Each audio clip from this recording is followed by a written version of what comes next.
বাংলাদেশ সীমান্তে আমাদের অংশে অর্থাৎ আমাদের সীমান্তে এমন কিছু ঘটনা ঘটছে যা কিনা আশা জাগানিয়া। একটা দেশত্ববোধ তৈরি হয়ে গেছে, একটি আত্মবিশ্বাস তৈরি হয়ে গেছে, সাহস সঞ্চিত হয়ে গেছে। এবং আমরা বিমান আক্রমণ বলেন, ভারতের সাথে যুদ্ধ বলেন, এটা অনেক পরের ব্যাপার। কিন্তু আমাদের সীমান্তে বিএসএফ বনাম বিজিবির যে মুখোমুখি অবস্থান স্বাধীনতার পর থেকে, তো সেক্ষেত্রে আমাদের বিডিআরদের যে একটা গৌরবোজ্জ্বল ভূমিকা ছিল, আমাদের সেনাবাহিনীর যে একটা গৌরবোজ্জ্বল ভূমিকা ছিল, সেটি এই ইউনূস জমানাতে ফিরে এসেছে, এতে কোনো সন্দেহ নেই। এজন্য আপনি বর্তমান যারা বিজিবির কর্মকর্তা রয়েছেন তাদেরকে দায়ী করতে পারেন, বর্তমান যিনি রয়েছেন সেনাপ্রধান জেনারেল ওয়াকারুজ্জামান তাকে দায়ী করতে পারেন, বর্তমানে যিনি প্রধান উপদেষ্টা রয়েছেন তাকে ধন্যবাদ দিতে পারেন, তার সঙ্গে সঙ্গে অন্যান্য যারা রয়েছেন তার সহকর্মী ধন্যবাদ দিতে পারেন, এবং এটা আমাদের দিতেই হবে। এর কারণ হলো আওয়ামী লীগ জমানাতে দুটো ঘটনা। একটা হলো পিলখানা হত্যাকাণ্ড, এটি আমাদের 18 কোটি মানুষকে কাঁদিয়েছে, আমাদের ব্যাকবোন ভেঙে দিয়েছে। বিডিআরের সঙ্গে পিলখানার সঙ্গে আমার আত্মিক সম্পর্ক। আমি যখন ঢাকা কলেজে পড়ি ইন্টারমিডিয়েট, তখন প্রায় 1 বছর আমি ওই পিলখানার ভিতরে ছিলাম। আমার ফুফা চাকরি করতেন, তার বাসায় দীর্ঘদিন ছিলাম। তো সেই সুবাদে সেখানের ডিজি থেকে শুরু করে কর্মকর্তা, সাধারণ সৈনিক, অসংখ্য মানুষের সঙ্গে আমার সম্পর্ক ছিল। খেলাধুলা করেছি, বন্ধুবান্ধব, অসংখ্য বন্ধুবান্ধব বিডিআরের মধ্যে ছিল। এবং তখন বিডিআরের ভেতরের যে পরিবেশ, পিলখানার যে পরিবেশ, অত সুন্দর পরিবেশ ঢাকা ক্যান্টনমেন্টও ছিল না, অন্য কোনো ক্যান্টনমেন্টও ছিল না। এবং বিডিআরের যে কুচকাওয়াজ, তাদের যে ডিসিপ্লিন, তাদের যে ড্রেস কোড, সব মিলিয়ে আমি ওই একই সময়টাতে যে বিভিন্ন ক্যান্টনমেন্টে যাদেরকে দেখেছি, সেনাবাহিনীর কর্মকর্তাদেরকে বা তাদের যে ডিসিপ্লিন, আমার কাছে বিডিআর কি ভালো মনে হতো, সব মিলিয়ে। এটা আমার ব্যক্তিগত। তো পরবর্তীতে জীবনের বিভিন্ন প্রয়োজনে বিভিন্ন জায়গাতে গিয়েছি, কিন্তু পিলখানাকে আসলে কখনো ভুলতে পারিনি। চিন্তা করুন যে ইন্টারমিডিয়েট ঢাকা কলেজে একটা ছেলে পড়ে, 1টা বছর সে সেখানে ছিল, এবং ওই অবস্থাতে একজন কর্মকর্তার আত্মীয় ভাগ্নে আমি। তো সেখানে যে একটা ফেলোশিপ, সকালবেলা আমরা একসাথে দৌড়াতাম, ব্যায়াম করতাম, সেখানে বিডিআরের ডিজিও দৌড়াতেন, আমিও দৌড়াতাম। তো ওখানে তো এই এখনকার মতো ডিভাইড অ্যান্ড রুল ওই জিনিসগুলো দেখিনি। আবার সৈনিকদের সঙ্গে সম্পর্ক, তাদের ম্যাচে চলে যেতাম, তাদের সে বসে বসে গল্প করতাম। আবার ইয়াং হিসেবে অফিসার্স ম্যাচে চলে যেতাম, ওখানে যারা থাকতেন মেজর, ক্যাপ্টেন, লেফটেন্যান্ট কর্নেল, তাদের অনেকের সঙ্গে বন্ধুত্ব হয়ে গেল। তো ঘন্টার পর ঘন্টা সেখানে আড্ডা মারতাম, তারা খাওয়াতেন, দাওয়াতেন। আবার কয়েকজন অফিসার যারা ওই অফিসার্স ম্যাচে থাকতেন না, তারা আলাদা সিঙ্গেল বাসায় থাকতেন, 2 রুমের বাসাগুলোতে থাকতেন, সেখানেও আমি তাদের অনেকের সঙ্গে দেখা সাক্ষাৎ করেছি। ফলে এদেরকে নিয়ে আমার একটা ভীষণ রকম আবেগ কাজ করেছে। পরবর্তীতে আমার যে বাসাটা ধানমন্ডির একেবারে বিডিআরের লেকের পাড়ে। তো যখন বিডিআর মিউটিনিটা হলো, তখন আমি যেটা দেখেছি নিজের চোখে, এবং ওই সময়টাতে প্রধানমন্ত্রীর কার্যালয়ে যেদিন এই ঘটনা ঘটলো, আমি সকাল 11টা থেকে একেবারে বিকাল 4টা পর্যন্ত ছিলাম। ফলে অনেক কিছু আমি দেখেছি, যার জন্য আমার বুকটা কিন্তু ভেঙে গেছে। এবং পরবর্তীতে নতুন বিজিবি হয়েছে, নতুন পোশাক হয়েছে, এবং আওয়ামী জমানাতে যেভাবে আমাদের এই বাহিনীটি অপমানিত হয়েছে, লাঞ্ছিত হয়েছে, এটা আমি কখনোই মেনে নিতে পারিনি। ফলে আমার লেখনীতে, সেই আমার বক্তব্যে সবসময় আমি বিডিআরকে আফোর্ড করার চেষ্টা করেছি, এবং আমি বলার চেষ্টা করেছি যে এখনো যদি বিজিবি দাঁড়ায়, ভারত পারবে না, কখনো পারবে না। কারণ হলো তাদের ভারতীয় যে সীমান্তরক্ষী বাহিনী বিজিবি মানে বিএসএফ, সেখানে বহু ধর্ম মতের আঞ্চলিকতার লোক সেখানে আছে। আর বাংলাদেশে যারা আছেন তারা সবাই হোমোজিনিয়াস, একই ভাষায় কথা বলেন, বডি ল্যাঙ্গুয়েজ এক, এবং তাদের মধ্যে ইউনিটি অনেক বেশি। ফলে সীমান্তে এদেরকে যদি তাড়া করে বিএসএফ বা মানে বিডিআর, এটা ওরা টিকতে পারবে না। কিন্তু যেহেতু সরকারের একটা পলিসি ছিল, বা যে কোনো কারণেই হোক একটা নতজানু ভারত নীতি ছিল, ফলে আমরা জনগণ অপমানিত হয়েছি, রাষ্ট্র অপমানিত হয়েছি। আর বিজিবি নামক যে বাহিনীটি, এটি আসলে সীমান্তের চাইতে দেশের ভিতরে বিএনপি দমনে, জামাত দমনে বেশি ব্যবহৃত হয়েছে। তো এটা নিয়ে আমার আসলে খুব অশান্তি ছিল মনের মধ্যে। কিন্তু এই সরকার আসার পরে এই যে ভারতের চোখে চোখ রেখে কথা বলছে, সীমান্ত বন্ধ আছে, সমস্যা হচ্ছে, কিন্তু তারপরেও কেন জানি আমার ভালো লাগছে। আমি ভারত বিরোধী নই, কিংবা একেবারে প্রো মানে ইন্ডিয়ান তো প্রশ্নই আসে না। বাংলাদেশকে ভালোবাসি, ভারতের সঙ্গে বন্ধুত্ব করতে চাই, কিন্তু চোখে চোখ রেখে, সমতার ভিত্তিতে। আমি যখন সংসদ সদস্য ছিলাম তখন ভারতের সঙ্গে অনেক বৈঠক হয়েছে, দেশে, দেশের বাইরে, আন্তর্জাতিক অঙ্গনে ভারতীয় কর্মকর্তারা এসেছে। আমি একেবারে বিশ্বাস করেন, মনে হয়েছে যে আমি বাংলাদেশের প্রধানমন্ত্রী বা প্রেসিডেন্ট। এইভাবে একটা ক্ষমতা নিয়ে কিন্তু আমি ভারতীয় কর্মকর্তাদের সাথে কথা বলেছি। এবং যখন আমি তাদের সাথে বিভিন্ন বিষয় নিয়ে কথা বলেছি, রীতিমতো বোল্ড আউট করে দিয়েছি। মানে বলার মতো না, আপনারা এগুলো বললে গল্পের মতো মনে হবে।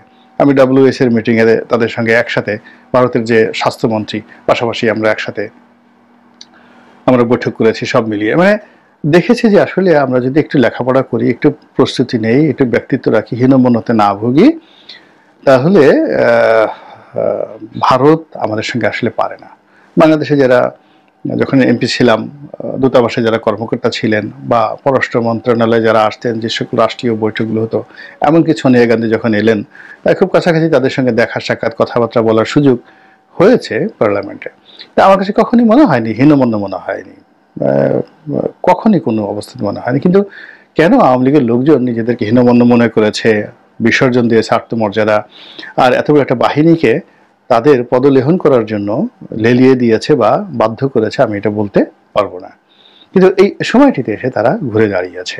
অনেকগুলো ঘটনা ঘটেছে, বিচ্ছিন্ন বিচ্ছিন্ন ঘটনা ঘটেছে। চাঁপাইনবাবগঞ্জ সীমান্ত, বুড়িমারি সীমান্ত, বৌমারি সীমান্ত, অনেক জায়গাতে অনেক ঘটনাগুলো ঘটেছে। এবং সেখানে আমাদের যারা বিজিবি, তারা ঘুরে দাঁড়িয়েছে, চোখে চোখ রেখে কথা বলেছে। তারপরে শেষে যে কটা অকারেন্স হয়েছে, প্রত্যেকটা অকারেন্সে বিজিবি নজিরবিহীন, যাকে বলা হয়, সাহস দেখিয়েছে, যেটি আওয়ামী লীগ জমানাতে কল্পনাও করা যেত না। কিন্তু সাম্প্রতিক সময় যেটি ছড়িয়ে পড়েছে একটা ভাইরাল, সেটা হলো বেশ কয়েকজন সশস্ত্র বিএসএফ এর সদস্য বাংলাদেশ সীমান্তে বোধহয় ঢুকে গেছে। তারা ওই আগের মতো মাতব্বরি দেখানোর চেষ্টা করছিল এবং নিরস্ত্র জনগণ ঢিল দিয়ে, লাঠি দিয়ে তাদেরকে জাস্ট রীতিমতো ধাওয়া করেছে। এটার একটা ভিডিও ফুটেজ ভাইরাল হয়ে পড়েছে এবং ওরা ভয়ে মানে কাছুমাচু হয়ে তারা পালিয়ে যাচ্ছিল, মানে ধান ক্ষেতের আল দিয়ে, এরকম একটা ভিডিও। আরেকটা হলো যে আমাদের বিজিবির কর্মকর্তা অথবা জওয়ান, তো সে একজন বিএসএফ জওয়ানের বা কর্মকর্তাকে, সে শুয়ে আছে, তো তার একেবারে পা ওই তার যে বিএসএফ এর রানের উপর সে চাপ দিয়ে ধরেছে বুট দিয়ে। আর সেই লোকটি, বিভিন্ন ছবি আসছে। একটা ছবি হলো তার হাত ধরেছে, মানে বিএসএফ এর যে নিয়ে আছেন তিনি বিজিবির হাত ধরেছেন, চোখে মুখে আকুতি, প্রাণ ভিক্ষার আকুতি। এরপরে আর একটা ছবিতে দেখলাম যে পা ধরেছে, একেবারে যেভাবে মানে পা জড়িয়ে ধরে, ওরে বাবা গো, মা গো, আপনি আমাকে বাঁচান, আপনাকে ছাড়া আমার কোনো রক্ষা নাই, প্রাণ ভিক্ষা চাই, এরকম একটা ছবি চলে এসেছে। আবার আরো কিছু ছবি আসছে, তো যেটা নিয়ে এই মুহূর্তে প্রচন্ড আলাপ আলোচনা হচ্ছে। আর আমি ব্যক্তিগতভাবে যখন এই ছবিটি দেখেছি গতকাল বিকালবেলা, তো আজকে এপ্রিল মাসের 30 তারিখ এই ভিডিওটি করছি। আমি 29 তারিখ বিকালবেলা এই ভিডিওটা প্রথম দেখে, বিশ্বাস করেন আমার মন ভালো হয়ে গেছে দৃশ্য দেখে। আমাদের দেশের জওয়ানরা এই সাহসটা তারা দেখিয়েছে বা এই সফলতা তারা দেখিয়েছে, এবং আমাদের দেশের যে বীর জনতা সীমান্তে যে বীরত্ব দেখাচ্ছে, এটা দেখে আমার খুব ভালো লাগছে। যে এই যে আমাদের দেশের অনেকগুলো মানুষ যারা এই চিকেন নেক নিয়ে কথাবার্তা বলছে, এই ফেনী নদী অতিক্রম করে বাংলাদেশ দখল করে বলল চিটাগং বিচ্ছিন্ন করে ফেলবে। একজন লোক যে ময়ূক রঞ্জন চক্রবর্তী আছেন, তিনি সেখান থেকে যেভাবে মানে লাফালাফি করেন, লম্ফঝম্প করেন, দেখে মনে হয় যেন আজই বাংলা দখল করে ফেলবে। এবং বাংলা দখল করার জন্য তাদের আসলে কোনো সেনাবাহিনী লাগবে না, জাস্ট একটা ছোট পিঁপড়াকে যেভাবে টিপ দেয় ওইভাবে যদি কলকাতার কোনো একজন সাধারণ ঝাড়ুদারও এটা টিপ মারে, অমনি আমাদের যে সমস্ত সামরিক শক্তি নিভে যাবে, এরকম তার একটা ভাবসাব। তো এই সকল কথার নোংরা কথার জবাবও দেওয়া যায় না, আবার এগুলো সহ্য করা যায় না। এবং এই ভদ্রলোকের কথাবার্তা শুনে আমাদের দেশের অনেক লোক বিরক্ত, রাজনৈতিক অঙ্গনের লোক বিরক্ত, সবাই বিরক্ত। তো এই যে দৃশ্যটি, এই দৃশ্যটি দেখে আমার এত ভালো লাগছে যে মনে হচ্ছে যে ওই ময়ূখ রঞ্জন নামক যে লোকটি বা তার মতো অন্যান্য যারা আছেন, যারা বাংলাদেশকে খুবই ছোট মনে করেন, হীনমন্য মনে করেন, তাদের জন্য এটা একটা চপেটাঘাত। আমি এই ঘটনার জন্য বীর বাঙালিকে ধন্যবাদ জানাচ্ছি। যে বিএসএফ এর কর্মকর্তারা ওখানে ছিলেন, যে প্ল্যাটুন কমান্ডার সেখানে ছিলেন, যে ব্যাটালিয়ন কমান্ডার সেখানে আছেন। আপনারা তো জানেন যে একটা প্ল্যাটুনের অংশে তারা কাজ করে এবং সেটা একটা ব্যাটালিয়ন কমান্ডার সেখানে থাকেন, তারপরে সেখানে কোর কমান্ডার আছেন। তো সবাই মিলে তো একটা টিম ওয়ার্ক। এই টিম ওয়ার্ক সীমান্তগুলোতে যেটা হয় সেটা হলো জনগণের সঙ্গে বিজিবির একটা সম্পর্ক তারা গড়ে তোলে, জনগণকে সাহায্য করে, কখনো জনগণকে সামনে এগিয়ে দেয়, কখনো জনগণকে পিছনে রেখে বিজিবি সামনে এগিয়ে যায়। তো ইটস এ জয়েন্ট অপারেশন। তো এই জয়েন্ট অপারেশন ছাড়া আসলে কোনো সেনা অপারেশন বা ইনসার্জেন্সি চলে না। জনগণ যদি আপনার পক্ষে না থাকে তাহলে কোনো অবস্থাতে আপনি যত শক্তিশালী হন না কেন, ইভেন আমেরিকার মতো সুপার পাওয়ার হলেও আপনি পারবেন না ছোট্ট একটা দেশে। ভিয়েতনামে আপনি পারেননি, এরকম। তো সেক্ষেত্রে আমি মনে করি গত 7-8 মাসে সীমান্তে যে জনগণের যে ভয় ছিল, ভারতের ভয় ছিল যে ওরা আসলেই মেরে চলে যেতে পারে, গরু নিয়ে যেতে পারে, বাড়ি থেকে লোকজন ধরে নিয়ে যেতে পারে, ওদেরকে কোনো কিছু বলা যাবে না, করা যাবে না। এই ভয়টা গত 15 বছরে যেটা ছিল এটা সাম্প্রতিক সময় কেটে গেছে। বাংলাদেশের জনগণ এখন ওদেরকে দেখে ভয় পায় না। ভীষণ রকম একটা পরিবর্তন। 2 নম্বর হলো ভয়টিকে এটি জয়ে পরিণত হয়েছে।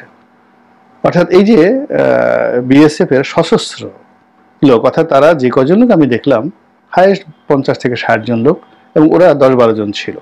ওদের হাতে যে অস্ত্র ছিল, শঙ্কর মেশিন গান ছিল, এই 50 জন লোককে তারা যদি ব্রাশ ফায়ারে মেরে ফেলতো, মূলত তাদেরকে কিন্তু কোথাও জবাবদিহি করতে হতো না ভারতের। কিন্তু জনগণের মধ্যে যে ক্ষোভ, সাহস, এটা ওদের মোরাল যে শক্তি, বিএসএফ এর মোরাল শক্তিটাকে একদম শেষ করে দিয়েছে। এবং এখন যেহেতু চীন সীমান্তের সমস্যা, তারপরে পাকিস্তান সীমান্তের সমস্যা, তারা বাংলাদেশে এই সমস্যাটা ঝুঁকি নিতে চাচ্ছে না। এবং ওটাই বাংলাদেশের যে মানুষের যে গত 15 বছরের অবদমিত ভীত সন্ত্রস্ত অবস্থা, ওটাকে সাহসে পরিণত করেছে। এরপরে জনগণ যখন এখানে সফল হয়েছে, তাকে ব্যাকবোন হিসেবে সেখানে বিএসএফ এগিয়ে এসে, বিজিবি এগিয়ে এসেছে এবং বিএসএফকে তাড়া করেছে এবং একজনকে ধরে ফেলেছে। তার অবস্থা কি, পতাকা বৈঠক সে কি এখন আমাদের সাথে আছে নাকি ওপারে চলে গেছে, ডাজ নট ম্যাটার। কিন্তু যতটুকুই হয়েছে এটা বাঙালির বীরত্ব, দেশত্ববোধ, দেশপ্রেমের একটা অনন্য নজির। এ ধারা অব্যাহত থাকুক এবং সামনের দিনগুলোতে এই বিজয় আরো বিশাল হোক এবং ব্যাপক হোক।